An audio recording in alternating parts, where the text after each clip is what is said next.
že finanční sprostredkovatelia sú ľudia bez peňazí, ktorí radia ľuďom s peniazmi. To bola taká tá prvá moja zoznamovačka s týmto trhom.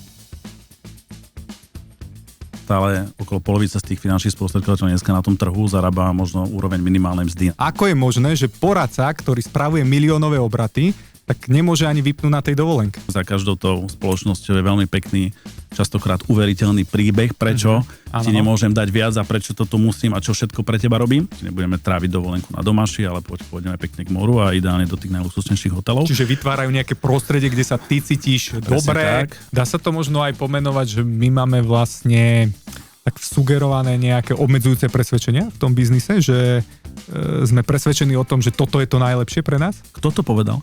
Lebo povedať o tebe, že si najlepší, áno, v segmente služieb, môže povedať ten klient, ktorého obslúžiš. Čo by si poradil tým poslucháčom, ktorí možno pociťujú, že by potrebovali nejakú zmenu, alebo možno len zistiť, že či naozaj využívajú tie najlepšie podmienky pre seba? Prečo finančným sprostredkovateľom utekajú peniaze pomedzi prsty? Dnes sa pozrieme na pravdu, ktorú ti vo firmách nepovedia. Prečo väčšina finančných sprostredkovateľov maká od rána do večera a aj tak nemajú slobodu ani bonitných klientov. A hlavne dá sa z toho kolotoča vystúpiť. Aj o tomto sa dnes budeme rozprávať s Lacom. Laco, vítaj. Ahoj Števo, ďakujem za pozvanie. Laco, o tebe je známe, že ty nie si typický finančný sprostredkovateľ a si aj strojcom alebo vývojárom viacerých inovatívnych aplikácií, ktoré pomáhajú klientom. Začnime na rovinu. Koľko vlastne poradca na Slovensku v priemere zarobí? Lebo traduje sa, že keď sa robí s peniazmi, tak aj veľa zarába. Je to pravda? Dobrá otázka, Števo. Začal si veľmi z hurta, pekne k veci. Neviem, či si pamätáš taký ten vtip, ja som ho počul asi prvýkrát 10 rokov dozadu, že finanční sprostredkovatelia sú ľudia bez peňazí, ktorí radia ľuďom s peniazmi. To bola taká tá prvá moja zoznamovačka s týmto trhom. Môžem povedať, že veľa vecí sa odtedy našťastie zmenilo k lepšiemu a skutočne poznám veľmi veľa ľudí, ktorí si dokážu zarobiť veľmi pekné peniaze. Avšak dovolím si povedať, že tá realita je taká, že stále okolo polovica z tých finančných sprostredkovateľov dneska na tom trhu zarába možno úroveň minimálnej mzdy na tom Slovensku. Takže na oko to síce možno vyzerá veľmi pekne a nablískané autá a pekné vyžehlené obleky, ale realita je bohužiaľ stále takáto. No a kam iznú tie peniaze? Ako je možné, že poradca, ktorý spravuje miliónové obraty, tak nemôže ani vypnúť na tej dovolenke?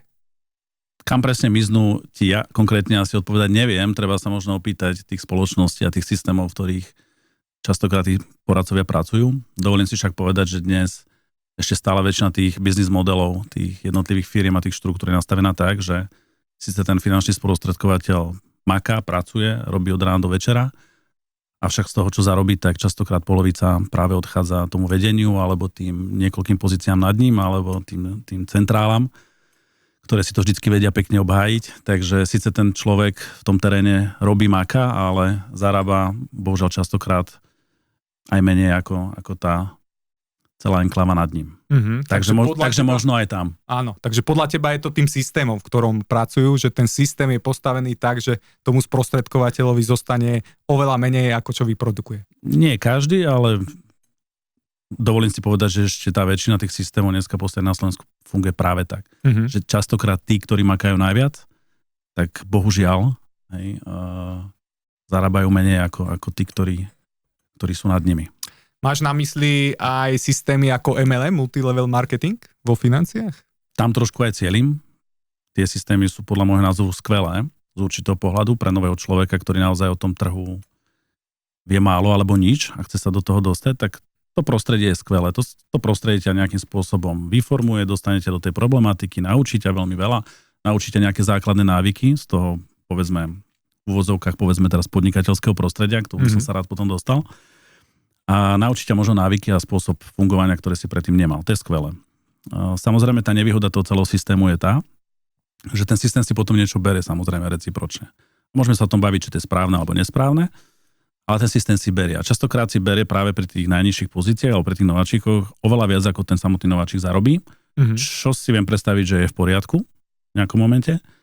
Avšak keď to potom premietnem pár rokov dopredu a už z toho nováčika sa stáva nejaký skúsený obchodník, ktorý vie, čo má robiť, vie, prečo to robí a potom nepotrebuje úplne tú každodennú motiváciu a to každodenné vytlieskávanie sa v luxusných hoteloch, tak častokrát sa dostáva do tej situácie, že síce robí, máka, ale stále ako to hodnotenie si dovolím povedať, nie je také adekvátne, ako by možno mohol mať. OK, no z toho, čo hovoríš, tak veľmi nedáva zmysel ostať v tom systéme dlhodobo, ale pravdou je, že aj dneska tam väčšina sprostredkovateľov funguje. Čím to podľa teba je? Je to podľa mňa veľmi jednoduché. Vstupuješ do nejakého prostredia, do nejakého systému, ten systém ťa formuje, ten systém ťa učí, ten systém ti hovorí, že najlepšie pre teba. Veľmi jednoduché.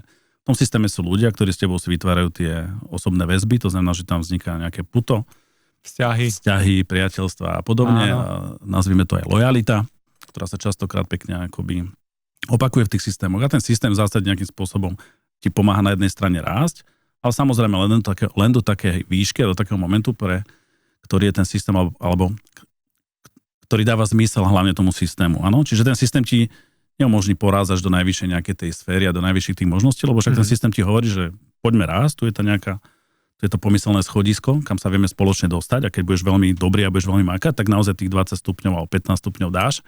Raz budeš ty ten na tom pódiu, čiže on ťa pekne ako keby vedie, dáva ti tú motiváciu a ten pocit toho kariérneho rastu. To je skvelé. Čiže je to taká, pomyselná mrkvička, ktorú stále vidíš pred sebou a za ktorou utekáš? Nazvime to ako chceme, ale v zásade áno, hovorí ti, že keď budeš dobrý a keď budeš hlavne alebo častokrát počúvať toho svojho nadriadeného alebo ten systém, ktorý ti hovorí, čo by si asi mal robiť, tak sa tam jedného dňa samozrejme môžeš dostať. Okay. To, že sa tam môžeš dostať, je pravda. Tá šanca, to percento tam je. Otázka, aké veľké to percento samozrejme je a koľko z tých ľudí sa tam skutočne dostane. Ale poďme k veci. Tá vec je potom tá, že samozrejme pri nejakom počte ľudí, ktorých takto správne namotivuješ a nastavíš na to, že raz tam môžeš byť a sa tam dostane. Samozrejme tí ľudia sa snažia potom rebríku štverať hore. No a pri tom štveraní samozrejme urobia veľa úsilia, odvedú kopec, dovolím si povedať, aj skvelej, aj dobrej, aj úžasnej práce. Avšak na tej ceste potom šlapaní, potom rebríku strácajú veľmi veľa. Hej, a strácajú veľmi veľa v podobe tých peňazí, v podobe možno nejaké aj slobody. Hej, však o tom sa si budeme tiež rozprávať. A také nejakého zdravého úsudku toho, čo je ako keby že adekvátne za tú robotu, čo dneska odvádzam, alebo nie. Hej. To znamená, že ten systém ako taký ťa drží v nejakej prevádzkovej teplote. Hej, on ťa udržuje v tej permanenci, poď, robi, nestagnuj, nesed doma na gauči, hej, neprokrastinuj. Ale zároveň ten systém ako na jednej strane ti tú ruku podá, ale na druhej si ako keby z toho tvojho vrecka proste vyberá častokrát viac peňazí asi, ako by bolo možno. OK. Ja som tak logicky založený. Vieme to dať nejako aj do čísel, že koľko to asi je, že či to máme nejako zmapované na tom trhu, ako to vyzerá v tých číslach. Je to že keď firma dostane 100% vlastne nejakej provízie za sprostredkovanie nejakého obchodu, tak koľko sa až tak štandardne púšťa do tej siete.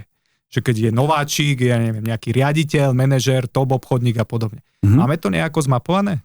Tak zmapované to je, samozrejme každá spoločnosť to má nastavené na tom trhu inak a dokáže si to odôvodniť ten svoj kariérny plán a ten svoj postup a ten svoj provízny strop inak. Samozrejme za každou tou spoločnosťou je veľmi pekný, častokrát uveriteľný príbeh, prečo ti nemôžem dať viac a prečo toto musím a čo všetko pre teba robím.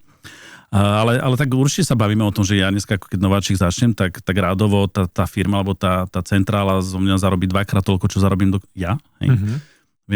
Dovolím si povedať, že dnes naozaj aj veľa dobrých, skutočne kvalitných obchodníkov, profesionálov, ktorí naozaj ten job milujú a nerobia to len proste pre peniaze a dovolenky a tie kariérne rasty, ale skutočne tú prácu majú radi. Tak stále si dovolím povedať, že zarábajú cca 1 k 1 k tomu, čo zarobí tá enklava nad nimi, alebo tá centrála, respektíve OK, možno niečo viac, ale stále to nie je podľa mňa proporčne rozdelené úplne správne, hej? Alebo proste adekvátne. Hej? Ja sa možno trošku akoby priamo premostím do tej pozície, že sa veľmi páči taká tá retorika tých firiem, že sme podnikatelia a poď aj ty sa staneš podnikateľom a poďme si budovať tie svoje firmy. A nejakým spôsobom nás veľmi ako keby, alebo tie firmy sa snažia tých ľudí ako keby dostávať do tej polohy podnikateľskej. Ja to kvitujem, je to skvelé. Ja by som bol najradšej, keď sme naozaj všetci tu boli podnikatelia a vytvárali hodnoty a aj to naše Slovensko nejakým spôsobom ako posúvali vpred. Ale čo tým chcem povedať, že na jednej strane častokrát tí ľudia, alebo tie firmy, alebo tie systémy ti dajú ten pocit, že poď, budeš podnikateľ, ale zároveň ti dávajú pravidlá, hej, a tie limity.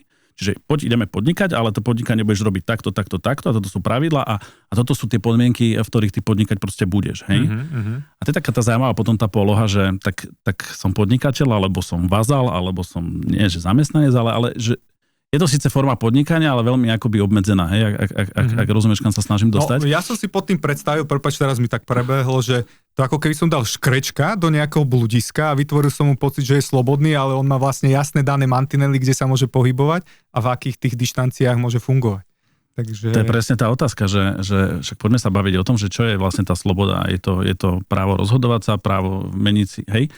Otázka, kde je tá sloboda a v akých tých oblastiach je mi dneska ako keby obmedzovaná, kde je mi proste braná, hej. Ja sa potom častokrát naozaj smejem tomu, že vidím častokrát tie firmy a tých ľudí, a to vôbec nemyslím zlom teraz, hej, ktorí majú obrovský potenciál, ale sú ako keby tak už uväznení v tých systémoch, kde ja som veľký podnikateľ, ja proste si budujem tú svoju firmu a tú svoju kariéru, ale zároveň ten človek je tak obmedzený a vlastne toto nemôžem, toto nie, toto mi firma nedovolí, toto vlastne nemôžem sa stretávať s inými ľuďmi. Iné názory, ako počúvať, to vôbec nie, nebudem si ako kaziť tú... Modrý oceán. Hej, tak, hej, tú pozornosť hlavne nemôžem si ako úplne kaliť, hej, toto je ako tak častokrát štepované, že hlavne sa s nikým nestretávajte a častokrát nepremýšľajte vlastne nad tým, čo vám tu hovoríme, lebo toto je funkčný systém, ktorý funguje, že v zásade tie systémy ťa učia, ako nepremýšľať nad tým, hej. A keď chceš premýšľať, tak už si v zásade už čo špekuluješ, čo vymýšľaš, veď toto funguje ako dlhé roky. Áno. Tie systémy sú funkčné. To je pravda, že naozaj veľa firiem dneska na trhu z pohľadu nejakých obratov, ziskov a tak ďalej, keď sa bavíme o tomto, tak tie systémy sú funkčné. Sú tu najväčší hráči, ktorí v týchto systémoch dneska ešte fungujú. Ja to kvitujem, ja to berem a z pohľadu asi nejaké EBITDA a vôbec obratov, ziskov to asi dáva zmysel. Len nehrajme sa potom na to, že budujeme nejaké perfektné podnikateľské prostredie, kde sme všetci obchodnými partnermi. Hej. To tiež mám rád, toto pomenovanie, sme obchodní partneri, ale v zásade ako tebe obchodnému partnerovi dneska diktujem, čo máš a nemáš robiť. Hej. A za akých podmienok a vlastne nejaký priestor úplne na nejakú kreatívu, na nejaký vlastný názor. Tam nie je. Častokrát práve v týchto MLM systémoch tieto veci absentujú. Nie samozrejme všade a určite veľa ľudí sa dneska nájde, ktorí budú namietať. Avšak, keď si to zoberiem plošne, tak je to bohužiaľ súčasťou. No a ako je prosím ťa možné, že jedna firma vypláca vlastne, ja sa ešte vrátim k tým províziám, lebo tie logické veci sú mi blízke, že jedna firma vlastne vypláca úplne do štruktúry nejaké percento a iná firma toto percento dáva, jedna to dáva najvyššej pozícii a druhá to dáva priemernému obchodníkovi. Že ako vlastne toto ty vnímaš a moja druhá otázka, či existuje vlastne alternatíva k tomu, hej, lebo naozaj tí najväčší hráči dneska na trhu sú práve firmy, ktoré fungujú týmto modelom MLM vo financiách, takže či vlastne k tomu existuje nejaký model a ak áno, tak ako to modely fungovať? Ja by som možno dal ešte taký ten krátky pohľad na to rozdelenie tých MLM a potom asi sa dostaneme k brokerpoolom alebo k firmám, ktoré ti dajú trošku možno, že viac tej slobody a toho priestoru na tú realizáciu a na tú tvoju vlastnú ako kreatívu. Tie MLM-ka, ako to má kto nastavené, to je politika každej tej jednej spoločnosti a v zásade ja to plne akceptujem a dokážem to aj istým spôsobom pochopiť, hlavne teda z tej optiky tých lídrov alebo tých majiteľov. Dáva to zmysel. Tam ja skôr ako keby vždycky sa snažím pozerať na to, že do akej miery, hej, že ak ja ti mám dneska odviesť z toho zárobku nejaké percento, tak by som sa mal asi pýtať, že aké a čo za to ako keby spätne dostanem. Nejakú protihodnotu. Presne tak. A dám taký veľmi jednoduchý príklad, hej, že ešte stále taký štandard asi na tom Slovensku, že vieme veľmi pekne a naprvu identifikovať tých finančných poradcov v tých obchodných centrách a podobne. Hej. Teraz môžeme sa baviť, čo sú tie identifikátory, ale myslím si, že každý z nás, ako keď vidí istý typ človeka, nejako odetého a s nejakým výstupom, možno nejakou zatiahnutou kravatkou a tak, nablískanými topánkami, tak dovolím si povedať, že veľa z nás hneď identifikuje, alebo na 90% identifikuje, že to bude asi finančný sprostredkovateľ. Čo tým chcem povedať, že tá firma častokrát ti dáva taký ten punt z toho, že áno, že poď, že si niečom výnimočný. Niečo znamenáš, presne tak, tá firma častokrát ti ako dáva pocítiť, však ty nebudeš ako jesť v obyčajnej reštaurácii, keď ťa môžem zobrať nebudeme tráviť dovolenku na domaši, ale pôjdeme pekne k moru a ideálne do tých najluxusnejších hotelov. Čiže vytvárajú nejaké prostredie, kde sa ty cítiš dobre, máš vyššie sebavedomie. Na jednej strane je to skvelé, pretože v zásade ti otvárajú to tvoje vnímanie tej reality a ty ako človek, ktorý si v živote nebol v luxusnom hoteli, nebol si pri mori a zrazu tam si, tak v zásade ti otvárajú tie možnosti a ukazujú ti, čo je možné. To je fajn, to je super, tak sa to má robiť, je to perfektné. Častokrát to tam ale skončí, hej, že v zásade ten pocit toho luxusu, ktorý ti tá firma ako párkrát do toho roka ako dopraje, výmenou samozrejme za to, že tam makáš, keď nemakáš, tak ho nemáš ani tú pozornosť tej firmy, ale keď proste makáš, tak ti to ako doprajem. Dneska celkom aj komické sledovať niektorých tých ľudí na tom trhu, ktorí pravidelne chodia na tej dovolenky, sú tam a fotia sa, aké je to skvelé. Som si častokrát robil srandu, že urobí takú kampaň, že aj tvoj finančný poradca je zase na dovolenke a nemá čas sa o teba starať, o tvoje portfólio tak. Hej, lebo niektorých ľudí vidím pomaly viac na dovolenkách ako reálne, ale v tom teréne a v tej praxi.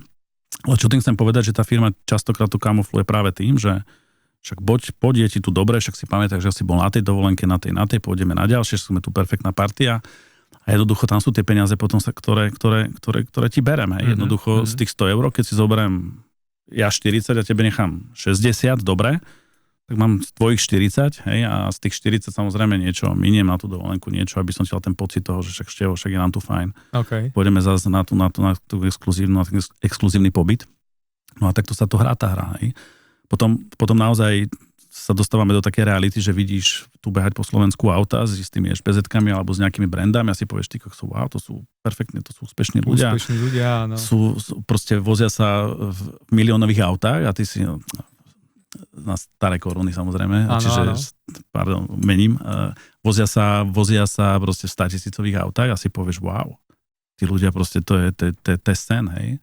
A potom sa pozrieš, ako keby... Žijú svoj americký sen. Žije slovenský sen. A potom sa pozrieš na to trošku bližšie.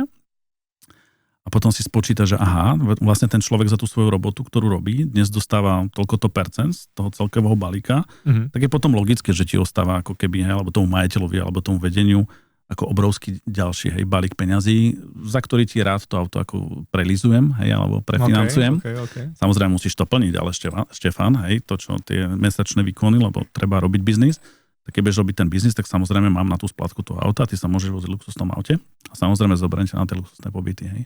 Rozumieme sa, hej, že stále pracujeme s tými peniazmi. Ja dneska si urobím svoj job, urobím ho dobre, zle, to je v zásade jedno, ale príde ako keby tá odmena z tej finančnej inštitúcie. Tie peniaze sú v zásade tie isté. Čiže všetky tie firmy dneska na tom trhu plus minus pracujú s tými peniazmi. To je proste fakt, to je realita. Hej? Plus minus. Hej. No a potom je na každej tej firme, alebo na každom tom CEO, na každom tom lídrovi, čo s tým peniazmi, čo s tým balíkom peniazí urobí. No, tak buď to idem hrať tak, že kultúra, prostredie, systém a nevymýkaj sa zo systému, ale ten systém ti hovorí, že sa dostane sem a zvyšok proste si berem ja, lebo potrebujem krmiť a ten systém, alebo to urobím potom inak, že s tými peniazmi sa rozdelím ako transparentnejšie, jasnejšie, viac dám tým ľuďom a budem ten systém alebo to prostredie tvoriť viac na takej tej podnikateľskej úrovni. Hej? A to je možno k tomu, čo sa dostávame ako keby k tomu číslu 2, že, a to je môj napríklad ako keby pohľad, alebo tá moja optika, že ja rád pracujem s ľuďmi, ktorí majú vlastný názor, ktorí dokážu trošku premýšľať a ideálne, to je taký ten ideálny scénár, samozrejme, asi v akomkoľvek podnikateľskom prostredí, je ideálne pracovať s ľuďmi, ktorí do toho biznisu prinášajú nejaké vlastné pohľady, podňaty a nejakú pridanú hodnotu. Hej? Čiže na toto tu samozrejme by nebol funkčný ten systém, ktorý ti hovorí, toto musíš a toto nemôžeš. Ty práve potrebuješ ten systém spraviť opačne, ty ho potrebuješ otvoriť. Hej? Ty potrebuješ ten systém nastaviť tak, aby si tým ľuďom dal ten priestor na tú kooperáciu, na zdieľanie tých proste nápadov, aby vzájomne ste sa proste boostli, alebo vzájomne ste sa inšpirovali na to, aby ste ako tá skupina proste posunuli sa ďalej. Čiže na toto tu práve môže byť zaujímavý ako keby priestor tých broker poolov, ktoré si tu načrtol. Skúsme ešte priblížiť, že čo to je broker pool, nie všetci možno poslucháči vedia, čo to je broker pool. OK, v zásade je to servisná spoločnosť, ktorá tebe ako jednotlivcovi alebo entite garantuje to, že môžeš pracovať so všetkými, finančnými inštitúciami, môžeš využívať všetkých proste produkty, má zastrešenie právne, back-office, systémové a tak ďalej. Čiže všetky tie veci, ktoré by si mala robiť sám, keby si chcel naozaj, že sám ako podnikať v tomto biznise, tak tieto servisné ako keby spoločnosti ti ich zastrešujú. Čo je skvelé, pretože z pohľadu cashflow a z pohľadu nejakej ekonomiky alebo prevádzky ti to šetrí extrémne veľa peňazí. Samozrejme tieto broker pooly, tieto spoločnosti si berú za to svoju nejakú maržu, čo je legitímne. Častokrát je to, od do. Od do. Áno. Ale inak povedané, OK, poď sem, my ťa zastrešíme, dáme ti všetko to, čo potrebuješ na tú svoju prácu a ty si už to svoje podnikanie a ten svoj biznis v zásade rieš podľa toho, ako ty usúdiš. Čiže z tohto, čo mi hovoríš, toto je naozajstné a skutočné podnikanie, pretože oni ti dajú len nejaký background, nejaké zázemie, ale to celé si už tvoríš ty. No je to viac o tej autonómii a je to viac o tej zodpovednosti. Hej? Okay. A teraz sa môžeme baviť, pre koho to zodpovednosť je alebo nie je. Na hej? to som chcel smerovať. Výborne, tak. Nie všetci sú pripravení zobrať zodpovednosť. Sme na Slovensku a proste my ten mindset nemáme úplne taký ten americký, neviem, že ten je skvelý, ale tam proste je ten... Do tohto by som vstúpil, ako v čom? Pretože keď sa rozprávame o MLM, tak tie MLM prišli z Ameriky a viem, že tam tí najväčší speakery alebo tí najväčší MLM heroja robili ten MLM formou takou, že dávali vlastne, alebo tých sprostredkovateľov, alebo tých konečných užívateľov, ktorí boli v tom systéme, tak ideálny ten užívateľ bol taký, ktorý sa čo najviac zadlží, lebo tým, že sa zadlží, to je na margo toho, čo hovoríš, tie autá a podobne, tým, že sa zadlží, tak je nútený prirodzene viacej makať. A takto vlastne vytvárali ten systém, že najlepší vlastne člen v tíme v MLM je ten, čo má veľa záväzkov, pretože musí. Nemusí chcieť, ale musí. OK, práve som to chcel dať ako porovnanie tej opačnej paralely, ale áno, súhlasím, veľké MLM-ka sú odtiaľ, ale skôr som chcel povedať taký ten mindset, hej, že naozaj na tom Slovensku úplne v tom našom DNA nie je takéto, hej, že zoberiem ten svoj život do vlastných rúk a idem proste niečo sa pokúsiť vybudovať a tak. Čiže to len k tej autonómii, hej, že bavíme sa o tom, že z tých, neviem, 10 000 finančných sprostredkovateľov, ktorých tu naozaj akože je dosť, tak skutočne tých, ktorí si povedia, idem niečo si budovať sám, hej, pre seba, alebo skutočne podnikať a budovať si tú firmu, bez nejakých príkazov a tých vecí okolo, tak tých je tu pomenej. Čiže tam je veľmi podľa mňa dôležité, že na koho to je šité, hej, lebo častokrát práve sa stávalo pravidlom, že veľa z tých ľudí, ktorí opustili tieto systémy a išli do tých broker poolov, ktorí ti dá síce to zázemia, to všetko a častokrát aj vyššie provízie, tak sa práve dialo a dovolím si povedať, že stále deje to, že veľa ľudí, ktorí tam prídu, tak proste stagnujú. Nevedia sa posunúť ďalej, pretože nie sú v tej prevádzkovej teplote, ten systém nikto ničoho nenúti. Nemajú to motivovať. Zrazu tu nemáš toho šéfa, ktorý ťa kope do zadku, že je call party, navolávaj klientov hlava, nehlava, však to je jedno, že ti povie 10 krát nie, ideme ďalej, lebo potrebujeme čísla dovolenky a ty sa dostaneš do nejakej proste ako keby stagnácie. Výmenou za to, že má samozrejme vyššie provízie. Čiže pomenujeme to úplne exaktne, pomenujme to exaktne tak, ako to je. Nie je to úplne pre každého. Okay. A častokrát práve tí ľudia na toto doplácajú, hej, že nemajú sa tam s kým poradiť a sú tam sami sebe, respektíve tie skupiny, ktoré odišli, tak sú ako sú. Nie všetci a všade. Existuje podľa mňa tam ale ako keby, že zaujímavý priestor, hej, z môjho pohľadu. A ten priestor je stretnúť sa niekde v strede. A ideálne, keď zoberieš ako keby to najlepšie, čo funguje v tých MLM firmách alebo systémoch, hej, ktoré majú nejaké... A zoberieš ako keby aj z tých broker poolov, alebo z tej absolútnej voľnosti. Okay. A urobíš z toho, nechcem povedať, že mačkopes, ale urobíš z toho hybrid. A čo to teraz znamená? Hej, že z tých broker poolov zoberieš to zázemie a ten establishment okolo, hej, tú prevádzku, tie prvky, ktoré pomáhajú tým sprostredkovateľom. A z tých MLM firiem zoberieš ako keby tie správne návyky, alebo proste, OK, nechcem povedať tie motivačné, to asi úplne nie, ale zoberieš proste taký ten... Inšpiratívne.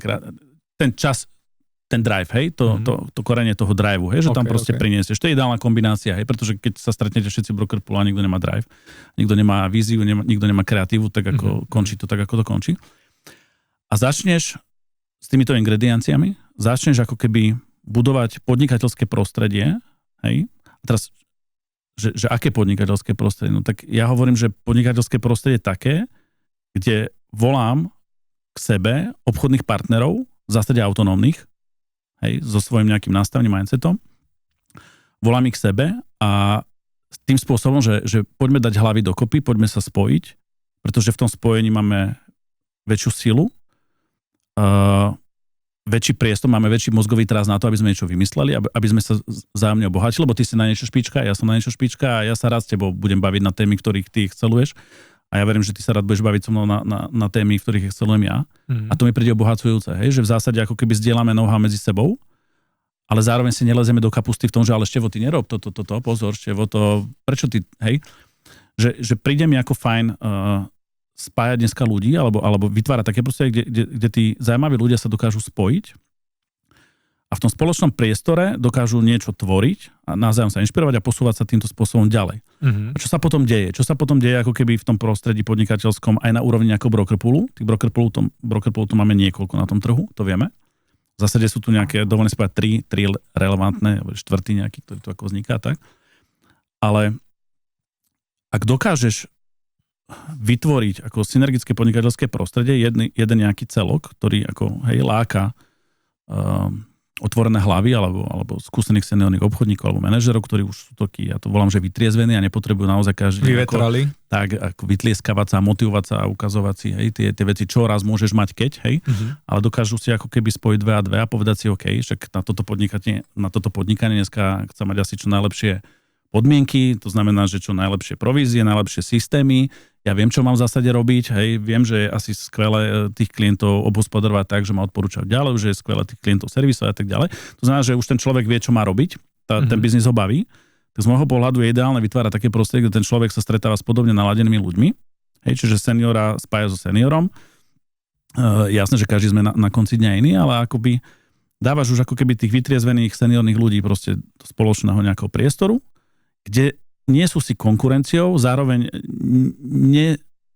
nesledujú ten jeden systém, nie sú ako, že teraz takto to je a inak nie. Ale práve naopak, dávaš ich dokopy, kde sa proste zdieľa, kde sa šeruje a kde sa zároveň spoločne rastie. A keď dokážeš, podľa môjho názoru, dať dokopy naozaj ľudí, ktorí si povedia, OK, však ja chcem robiť ten biznis, rád sa od niekoho niečo naučím a zároveň viem niečo priniesť, alebo viem si z toho odniesť aj nejakú pridanú hodnotu, tak mi to dáva celé zmysel. No a potom táto skupina má potenciál na to, je tam viacero aspektov, že ad 1, v tom broker pooli, kde máš týchto entit XY na stovky, tak ad 1, v rámci broker poolu dokážeš mať, že tú svoju nejakú východiskovú pozíciu lepšiu, alebo tak asi sa ti lepšie komunikuje s tou centrálou alebo s tým vedením. Čiže máš ako keby lepšiu východziu pozíciu tým, že robíš väčšie čísla. Presne tak, a dáš dokopy viac skúsených, skillovaných ľudí, ktorí máš väčší výtlak. Tak, majú za sebou ten track record, že dobrý, tak proste ako keby ako celok. Zároveň máš lepšiu ako východiskovú pozíciu v tej komunikácii s tou centrálou. Zároveň si dovolím povedať, že vynikajúcu pozíciu na komunikáciu aj s obchodnými ako partnermi alebo s finančnými inštitúciami, pretože inak ťa vnímajú, že ja som tu Láci, ja som tu sám v nejakej firme, kde nás je 1300 a zároveň 400 entit, ako to, že som súčasťou dneska podnikateľského prostredia alebo entity, ktorá už dnes patrí medzi tým najväčším. Čiže komunikácia na centrálu, komunikácia s obchodnými partnermi a zároveň prostredie, ktoré ťa nejakým spôsobom obohacuje. A teraz môžeme sa baviť, že čo znamená obohacovať. Ja prepáč, iba ti do toho vstúpim, lebo strašne ma tam zaujíma jedna otázka, naviažem na toto. Ak tomu teda správne rozumiem, tým, že si väčší, tak teoreticky vieš priniesť aj vyššiu hodnotu klientovi alebo väčšiu kvalitu nejakým spôsobom? Nie je to vždy pravidlo. Však máš dneska veľmi veľké firmy na tom trhu a môžeme sa baviť o tej kvalite tých služieb a produktov, ktoré doručujú. Môžeme sa vôbec baviť o tom celom trhu, ako dnes vyzerá. Ideálne, ja vravím, aby sme to nehodnotili my, ale aby sme sa pýtali tých klientov tam vonku.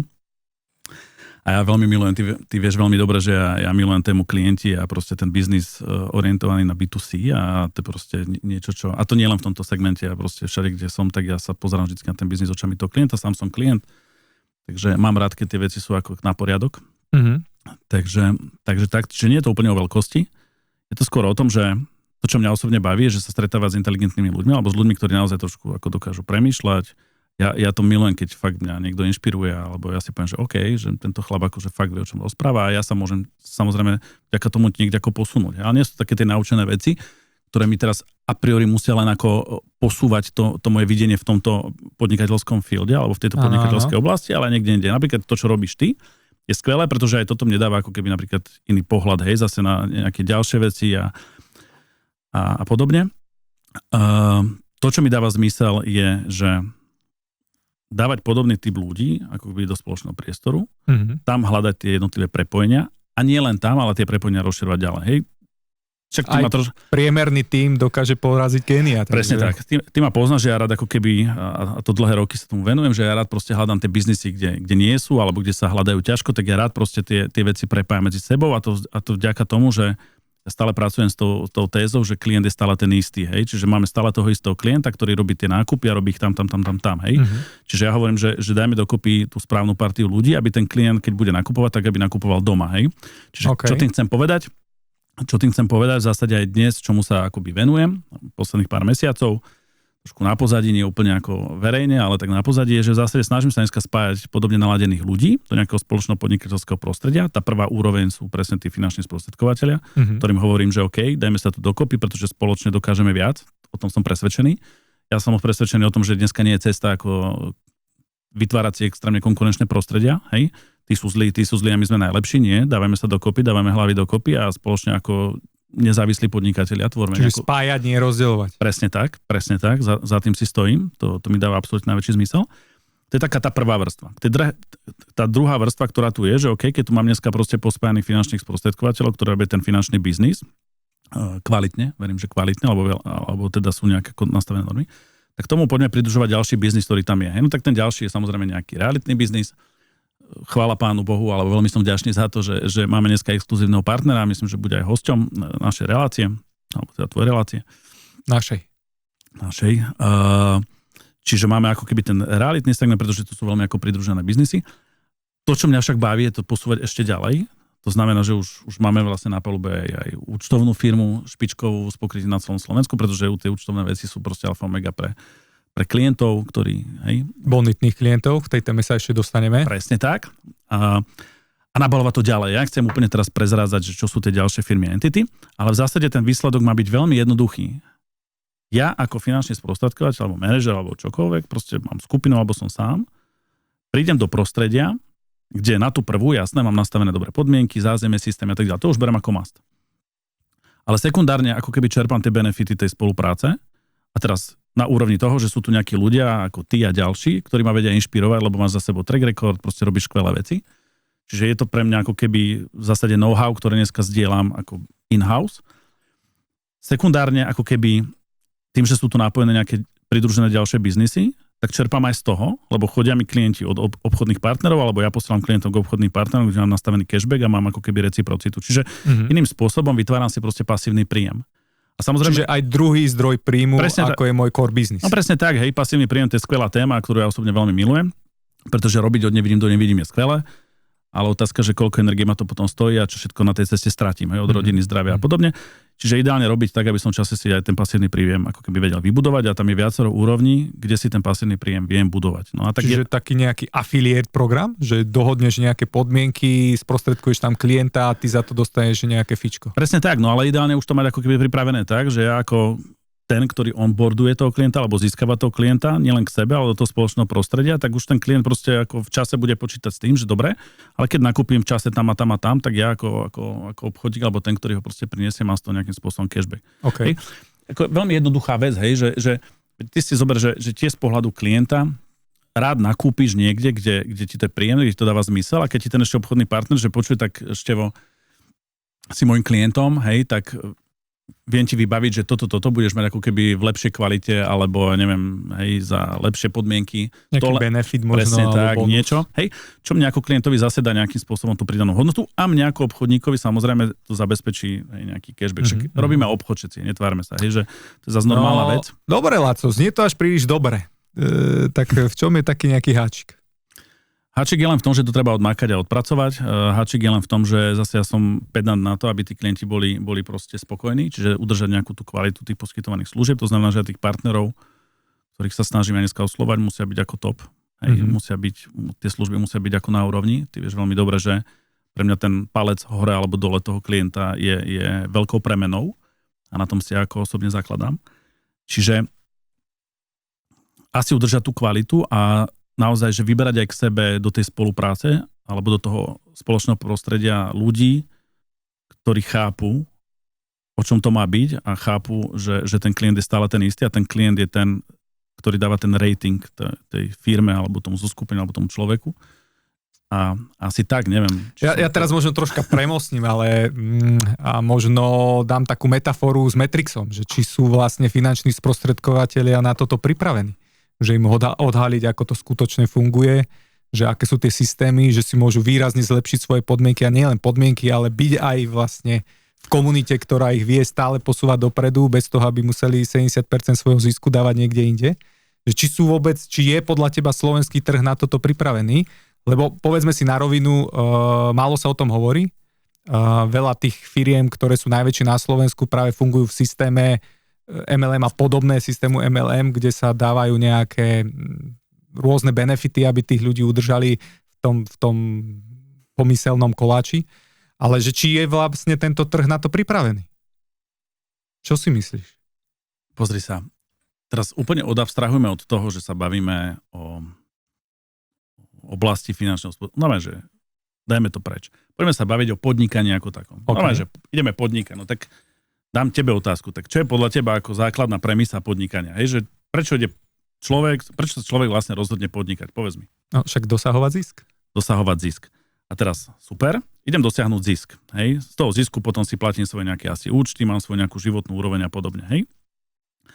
A teraz, keď idem podnikať, a to asi úplne v jednom čom, tak si zmapujem ten trh asi, nie? Prvé, čo by som mal asi urobiť. Nie? Áno, logicky. Hej? Že asi keď niekto povie, že toto je najlepší produkt na trhu, tak asi si tiež pozriem, hej, logicky. Ďalšie a porovnám si to s konkurenciou, aby som vedel, či to naozaj, či ten produkt je fakt dobrý a tak. No a potom sú asi aj tie podmienky, hej, že v ktorých podnikám. Hej? Že asi sa zhodneme na tom, že tie podmienky na tie podnikanie, keď mám možnosť si vybrať, tak by bolo asi fajn vybrať si tie najlepšie. Ja teraz sa môžeme teraz baviť subjektívne, čo je najlepšie. No ak pre niekoho je najlepšie mať pocit toho, že tu mám veľa kamošov a chodím po konferenciách, po luxusných hoteloch, výmenou za to, že naozaj veľkú časť tých peňazí mi bere ten systém a firma, tak asi to je pre neho správne. Hej? Ja takto ladený úplne nie som, ty tiež nie, inak by sme tu asi dneska nesedeli. Ja mám rád akoby naozaj tú pozíciu alebo tú polohu takú, že tie peniaze, ktoré dostanem za tú robotu, čo odvediem, tak nemusia byť najlepšie na tom trhu, ale sú adekvátne, hej. Hej, lebo najlepšie je vždy relatívne, alebo vždy, hej, niekde ti dám, niekde sa ubere, ale nech sú adekvátne, hej. Nech vidím, že aha, tak za tú istú robotu, čo dneska spravím, tak v tejto firme mám o polovicu menej, tu mám o polovicu viac, hej. Jasné, že tu mám možno tú dovolenku, na ktorú sa dostanem a možno aj nie. A tu možno tú dovolenku nemám. Hej, dávam len príklad. Okay. Hej. Alebo to auto tu dneska nemám a tu auto to mám, lebo tá firma to dá. Ale ja keď si dneska predsa pre Pána Boha ako spočítam ten môj nejaký ročný obrad, alebo to, čo dnes ročne urobím, a len si to prepočítam tým koeficientom ako vyšším, plus tie ďalšie benefity, ktoré sa tu rozprávame, že mám tu možnosť dneska ako keby brať ďalšie sekundárne biznisy, mám tu klientov, mám tu nejaké cashbacky z toho, či vytváram si pasívny príjem. A teraz berme naozaj to, že všetky systémy, technológie a všetky finančné inštitúcie sú jednak jednej a zoberiem si dneska ten svoj ročný obrad, ktorý si vynásobím a prepočítam nejakým koeficientom plus tá forma toho budovania pasívneho príjmu, tak môžem častokrát zistiť, že vlastne tú dovolenku a to auto si úplne v pohode zaplatím sám. Ale že úplne možno aj viackrát. A možno aj viackrát. A ešte vlastne aj zistím aj to, že tu pracujem v perfektnom nablískanom systéme, kde na konci dňa zistím, že som bol milovaný, obdivovaný len preto, že som robil čísla. Ale v momente, keď sa budem rozhodovať o tom, že budem odchádzať, tak budem akože persona non grata, úplne, že najväčší nepriateľ štátu. Zradca a neviem čo, to je inak komédia, to bola téma podľa mňa na ďalší rozhovor. Áno. To sú tie perly, ktoré samostatný podcast. To sú častokrát tie perly, ktoré si tí podnikatelia v tých systémoch, tých striktných, častokrát neuvedomujú a častokrát sa vlastne aj boja stade odísť.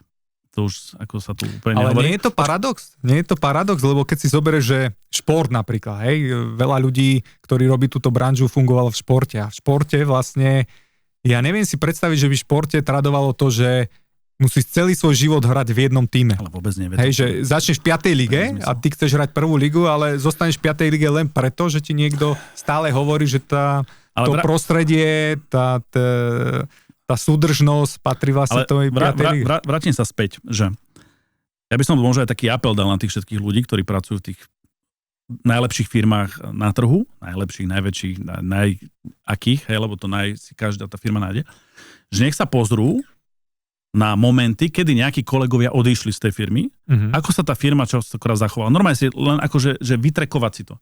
Nech naozaj tí ľudia, to je apel, že pozrite sa na to, čo tá firma robila, aké kroky voči ľuďom, ktorí sa rozhodli odísť alebo čokoľvek.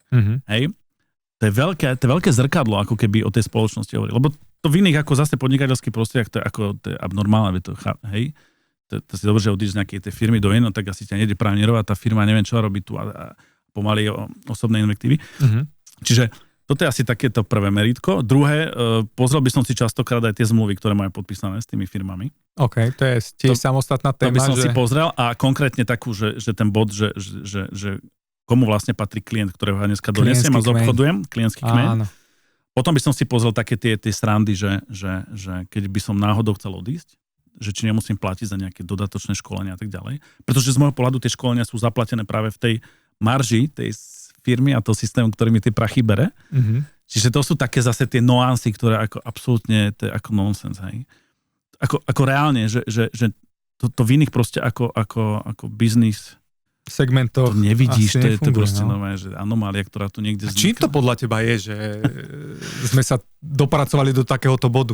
Tak lebo povedzme si na rovinu, ten finančný trh je naozaj pokrivený a sú tam také vzťahy, však tie som absolvoval nejaké tie veci a nie je to teda úplne košer, tak čím to podľa teba je?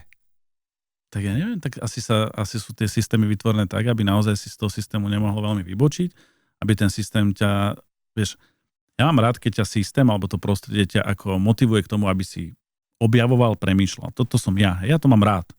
Že z teba ako Štefana v dnešnom dni, tak za mesiac bude Štefan verzia 2.0, ktorá má nový rozhľad, prehľad a nový vnem a niekde sa posunieš. Okay. Ale ak dneska ti poviem, Štefan, nie, ty budeš len takto premýšľať, takto to ide a jediné, čo ti ukážem, je kariérny postup, pozícia číslo 20 a tam budeš, keď ma budeš len počúvať, tak nejakým spôsobom ja ťa tam asi aj dotlačím k tomu, že sa tam dostaneš, ja na tej ceste zarobím samozrejme pekné peniaze z teba, ale však OK. A ty sa tam možno tiež dostaneš. Je to, že to pretlačím, potom si zoberieš to svoje ocenenie, budeš tam plakať, ako si to za 15 rokov konečne tú pozíciu toho riaditeľa Galaxie dal. Ono je to skvelé, hej. Ale výmenou za čo? Hej? Že v zásade, vieš, to, že si sa ty posunul v nejakom systéme a dosiahol si nejakú métu, dobre, zarobil si prachy, OK, už akým spôsobom, koľko klientov má na teba názor, okolie, priatelia, rodina, to je ako, to teraz neriešme. Ale dostal si sa tam, máš ten dom, máš to auto. Ale osobnostne, alebo ten rozhľad, alebo taký nejaký akože, hej? No, ja som si všimol a dosť tak vnímam, že na Slovensku to funguje tak, že tie firmy nezakladajú moc na logike, ale snažia sa vlastne tou druhou stranou, nie tými logickými faktami, ale skôr to ako ovplyvňovať, alebo teda nechcem ísť až moc expresívne, že manipulovať tých ľudí. Manipulovať. Že cez emócie, že vlastne celý ten systém je postavený na tých emóciách. Že držia ťa v nejakom emočnom balóne, v ktorom ty síce ako keby lietáš, ale ten balón má iba nejakú veľkosť. Takže za mňa je to veľmi škoda, lebo veľa firiem dneska rieši aj cez ten emočný rast, alebo teda osobnostný rast, Gallupov test napríklad, že objavujú v tých ľuďoch silné stránky a potom ich podporujú, ale keď si to rozrobíš na drobné, tak vlastne oni podporujú ich silné stránky len na to, aby makali v ich systéme. Áno. Nepodporujú ich, aby rozvíjali tie stránky na to, aby boli lepším človekom. A toto je za mňa extrémne škoda, že ten trh sa vyvíja týmto smerom a tí ľudia vo vnútri myslia, že veď tá firma sa o nás stará, osobnostne nás rozvíja, posúna nás dopredu a podobne. Viacej zarábam, dobre, otázka je, že o koľko viacej zarábaš a koľko času alebo koľko si musel obetovať, aby si to zarobil. A to je presne o tej kompetencii toho, alebo o tej sile, že zobrať ten život trošku do vlastných rúk, alebo trošku začať pracovať s vlastnou hlavou. Hej? Vieš, čo myslím, hej, že môžeš mi rozprávať a predať mi čokoľvek, ale ako niekde to kritické myslenie by sa malo zapnúť, aspoň na nejaké percento. Nie všetci ho máme, však chápem, ani ja nie som úplne teraz ako analytický typ a podobne, ale to kritické myslenie, že OK, že ako zrátať si aspoň tie 2 a 2. A keď si to neviem zrátať ja, tak sa aspoň poradiť s nejakými ľuďmi a nech mi to oni prepočítajú, hej, teraz obrazne hovorím, vieš, čo myslím, hej. Len to je ako, to je normálna komédia pozorovať niektorých ľudí, že oni naozaj máš pocit, že sa bavíš s nepričetnými ľuďmi. Častokrát, hej. A to asi dáš mi za pravdu, poznáme asi viacerí z nás ľudí, tak to že majú takzvané klapky na očiach. Jasné, hej, že naozaj tí ľudia ti nevedia prísť na meno, si pre nich akože pomaly akože hrozba najhoršia. A pritom od tebe tí ľudia nič nevedia, majú to len nakúpené od nejakých svojich nadriadených šéfov, neurobia si vlastný ako názor, vlastne nič. To, čo mi povie šéf, je sveté dané, tak to je, lebo inak to nemôže byť, hej. Že sú v podstate masírovaní o tom, že všetci ostatní sú zlí a nemá dôvod sa s niekým stretávať. A čo to je za nezmysel? Veď to je presne, čo to je za blbosť? Akože to je normálne nezmysel. Veď podnikateľ, stretávaj sa. Veď normálny podnikateľ triezvy, triezvo uvažujúci ti povie, stretávaj sa, navnímame konkurenciu, rob si obraz, zober to, čo ťa možno to stretnutie ťa inšpiruje, tak si zober to najlepšie z toho stretnutia. OK, niektoré možno budú strácať času, ale rozumieš, hej, však len tam sa nám ako vytvárajú nejaké obzory, máš nejaký prehľad o tom živote potom ako takom a môžeš, hej. Dá sa to možno aj pomenovať, že my máme vlastne tak sugerované nejaké obmedzujúce presvedčenia v tom biznise, že sme presvedčení o tom, že toto je to najlepšie pre nás a nepozeráme sa na nič iné? No určite, veď tak tie firmy práve pracujú systematicky na tom, aby to tak bolo, hej, toto tu a nič iné. A my sme tí najlepší, hej.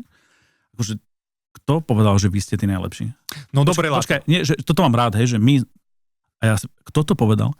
Lebo povedať o tebe, že si najlepší, áno, v segmente služieb, opravom, ak sa milím, môže povedať ten klient, ktorého obslúžiš. Hej? Čiže ja hovorím, a teraz ako keby úplne, hej, sme žili nejaké rozprávke, tak si obehneme všetkých tých klientov, ktorí mali tú česť sa stretnúť a mali ten zážitok s týmito ľuďmi a spýtame sa na feedback tých ľudí. A teraz nielen feedback, že bol tu, predal mi, spravil a ja platím, ale aký máš dneska reálne feeling z toho tvojho finančného sprostredkovateľa, hej? A toto je téma, ktorú ja inak ako extrém mám rád, pretože mne stále absentuje ako keby to najzásadnejšie, čo ten finančný sprostredkovateľ má dneska robiť. A to je to, že naozaj slúžiť a starať sa o toho klienta. Starať sa je to krásne slovo. Nielen predať a urobiť tie body a ísť na tú dovolenku, ale starať sa. Prinášať hodnotu. Tak ako ja dnes, neviem, využívam advokátov, využívam účtovné firmy a tak ďalej, tak tá moja predstava je taká, že ja dneska donesem nejakú agendu, tá entita sa s tým ako oboznámi a začne sa starať o ten svoj, hej, o to, čo má. A mňa ako klientovi skutočne dávajú tieto firmy ako keby pocit toho, že som pre nich vážený klient, že o mňa postarané. Ten pocit toho, že som niečo delegoval na niekoho, je o mňa postarané. A to slovo postarané znamená, nie je to, že mi niekto spraví nejaký úkon, vyfakturuje, to zaplatíme na zdar, ale že jednoducho viem sa spoľahnúť, že tá kontinuita toho vzťahu tam nejako beží. To znamená, že príklad, hej, zavolá mi účtovníčka a oznámi, toto sa menilo, legislatíva teda, ale pán Sever, vôbec to neriešte. Všetko je postarané o vás, len som vám chcel informovať, že proste je to všetko ako tutti frutti, hej. A teraz, ja tento príklad veľmi rád hovorím, pretože na jednej strane si povieš, tak čo mi volá, keď to vyriešila, čo ma tu spamuje, keď to vyriešila, ale ona to nerobí, pretože by ma chcela spamovať. Ona vám hovorí, buďte v kľude, pán Soviar, myslím na to, je o vás postarané, nemusíte to riešiť. A je perfektné, že ona ten krok vlastne urobí skôr, ako by som sa ja dotazoval na to, že počúvajte, nemenil sa nejaký zákon? Jo, hej, to som vám, hej. To isté samozrejme advokát a tak ďalej. A teraz aj podľa mňa tá práca toho sprostredkovateľa, alebo toho experta, toho seniora, nemá byť len o tom, že koľko predám a koľko bodov mám a ako rýchlo sa dostanem v tej kariére hore. Inak častokrát, keď vidím naozaj tie tlieska, konečne, ja si predstavím, koľko chudákov klientov, hej, na tej ceste proste sa chytá za hlavu a neviem čo. Pretože podľa mňa naozaj tá kvalita tej našej práce, alebo práce tých sprostredkovateľov je o tom, že koľko tých rodín a koľko tých ľudí skutočne má zo mňa ten proste pocit, že OK, zvedel som svoje financie, alebo to časť svojho života proste Figovi, hej, pánovi Figovi a nedám na neho dopust, lebo je o mňa postarané. A ten klient bude mať pocit, že je o mňa postarané vtedy, keď bude chodiť tá spätná väzba od teba ešte skôr, ako si bude pýtať on. To znamená taký jednoduchý príklad. Pán Soviar, máte tu dneska o mňa tieto zmluvy, len vás informuje, všetko je v poriadku, platíte to adekvátne, ak sa nezmenil váš cash flow, príjmy, výdavky, všetko je nastavené správne, máte to za tie optimálne ceny, nemusíte sa strachovať. Taký servis. Presne tak. Pán Soviar, toto sa mení, toto, mali by sme to, aby to bolo pre vás výhodnejšie. Sleduje jedným očkom ten trh, produkty, ktoré sa tam menia, druhým očkom, hej, ako ten chameleon sleduje nejakého klienta, nejaký cash flow, nejaké životné situácie a len mi ako keby stále upravuje a porovnáva, monitoruje. Stará sa, hej, o to. Aby sa neudialo to, že dneska príde, ako častokrát sa deje, hej, príde, urobí, predá, super, tutti frutti a potom, hej, Speedy González. Ja mám ešte takú skúsenosť, že existuje aj druhý extrém, volajú to, že pravidelný servis a servisuje sa tak, že každý rok sa vlastne prerábajú klientom zmluvy a bohužiaľ nevždy je to respektíve častokrát je to na úkor vlastne tej kvality, čo ten klient využíva akým spôsobom. A takto to jednoducho funguje vlastne nielen na Slovensku. My máme obrovskú výhodu, že máme český trh. Česko je také špecifické tým, že od nich vlastne vidíme dopredu, čo príde na Slovensku, pretože sme blízki už nielen ekonomicky, ale tak aj historicky. A tam vlastne dosť teraz v Čechách tlačia na ten servis. Sú tam veľké firmy, ktoré vlastne reportujú, že koľko robia na servise. Ale keď sa pozrieme, keď to rozdrobíme na drobné, tak vidíme, že ten servis je vlastne na tom, že oni napríklad zrušia poistenie, ktoré majú a dajú mu nové A to navýšenie ceny obhája nejakým benefitom, hej, nezmyselný. A takto vlastne propagujú to, že to je vlastne servis klientov. Čo si o tom myslíš? Je to dobrá cesta, zlá cesta? Že kde je vlastne ten dobrý stred, hej, že prinášať aj klientovi, ja zase na druhej strane rozumiem, že my z niečoho musíme žiť, ale že či je to v pohode, že každý rok niečo prerábať a len silou mocou mu spraviť niečo, aby mal pocit, že sa servisuje. Prosím ťa, skúsme stručne, lebo už máme pokročilý čas, máme tu ešte kopec otázok, ty asi nestihneme všetky dneska, ale o to sa môžu diváci tešiť na budúce. Takže skúsme tak stručne a tým by sme možno aj končili. Mám ešte potom jednu otázku. Osobne poznám viacero ľudí, aj firiem, kde tento servisný modul sa zapína v momente, kedy sú vyhlásené dovolenky alebo súťaže dovolenky u jednotlivých obchodných partnerov a čuduj sa svete, vtedy sa robia obrovské nálety na tých svojich existujúcich klientov a prerábajú sa zmluvy teda alebo mám taký feeling, že vtedy sa to nejako ako zvyšuje táto miera, aby sa práve splnili kritériá na dovolenky. Je to tak, ako hovoríš, proste ako servis za účelom toho, aby som si zase ako obnovil svoj nejaký príjem. Nedáva zmysel. Skôr bavíme sa o tom, že pozri sa, úplne logicky, hej. Ak som obchodník, ktorý na tom trhu asi nie je, že týždeň, ale je tu nejaký ten rok, 2, 3 a mám v tom svojom portfóliu, ja neviem, dajme tomu, že 100 klientov, hej, tak veľmi jednoduchá matematika. Ak mám tých 100 klientov a ten každý klient má u mňa 3-4 zmluvy, hej, pretože sa starám nejak komplexne o tie veci, tak mám 400 produktov finančných, ktoré asi v čase sa zhodneme na tom, že sa menia, hej, pretože tie inštitúcie vychádzajú s nejakými vecami, benefity, tak?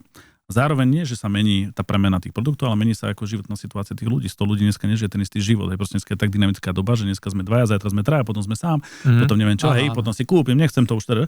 Čiže tá dynamika je to tak obrovská, že dnes pri 100 klientoch so 4 produktami, to je 400 finančných produktov, ak skutočne robím to, čo mám robiť a udržujem ten vzťah a tú prevádzkovú teplotu s tým klientom a robím to, čo a som tam pre toho klienta a sledujem tú jeho životnú cestu, tak musím mať čo robiť. A to musí mať čo robiť znamená, že prerábam niektoré tie nastavenia veci, samozrejme niečo sa niekedy zruší, niečo sa zase dorobí a tak ďalej. Proste je tam tá dynamika toho obchodu, je tam ten vzťah, hej, tá dôvera, klient, obchodník. Mám čo robiť. Ale a to sa častokrát aj smejem, že tí ľudia to nechápu, že oni vnímajú ako keby tú starostlivosť za ten servis, ako Ježiš, to za málo peňazí, hej. Radšej nových a potom to tu samozrejme vyzerá na tom trhu, ako vyzerá, hej. Čiže, ale vravím, to je asi téma na ďalší podcast. Jasné, ale ako teraz ideme, ako všetko bereme zľava správa, ale je to obraz, hej, zase tej spoločnosti, obraz toho trhu ako takého a obraz aj tých obchodníkov, ktorí ten trh tvoria, hej.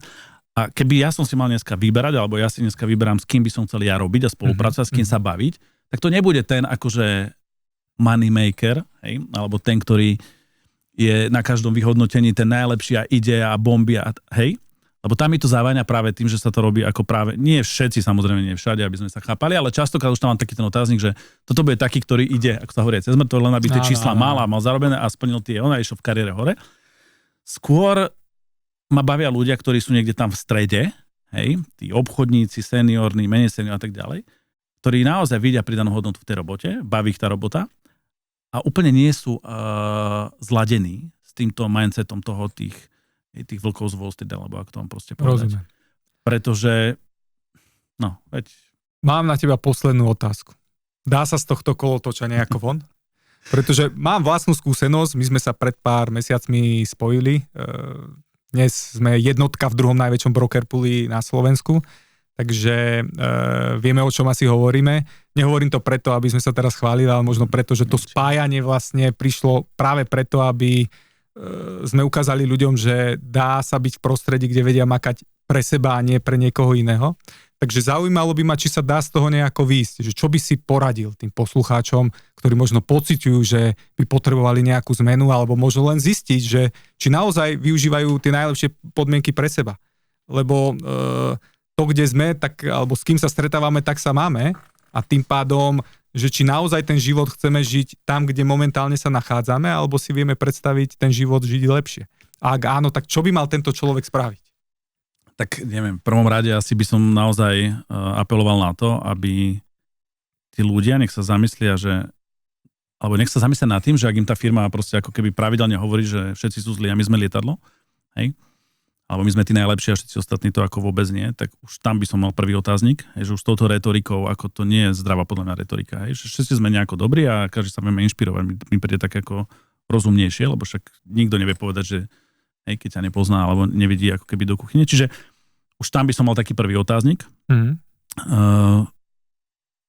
Tá druhá vec je naozaj taká, že ak sa dneska nachádzam vo firme, a ja poznám veľmi veľa ľudí, totiž to je tá sranda, že poznám veľmi veľa ľudí, ktorí sú dneska v tých firmách, a oni sa tam necítia komfortne. Častokrát sa stretnem aj s tým, že ešte ja tú firma nemusím, a tých ľudí, týchto kolegov to vôbec, to nie je vôbec moja, a ja sa pýtam, tak OK, tak na čo si tam, hej? Alebo ja nie som taký, čo, hej, ten showman, ktorý potrebuje dneska to, ja si proste idem tú svoju robotu, zarobím si svoje pekné peniaze, mám svojich proste stálych klientov, robím to poctivo, to mi stačí a tak.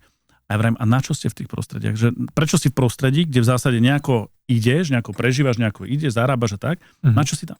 No vieš, ale zmena a teraz prevod kmeňov a teda. Ja tomu rozumiem, však robili sme zmeny a tie zmeny sú častokrát, že bolestivé. Povedzme to na rovine, ako to je. Proste tá bolesť trvá mesiac, 2, 3, hej, viac už by asi nemala. A je pravdepodobné, že na tej ceste, tej zmeny, možno nejaké peniaze prídem. Ale ja vždycky hovorím, pozrite sa za tú mláku, cez ktorú mám dneska prejsť. Dobre, tak sa ufulám, zamážem, namočím, dobre.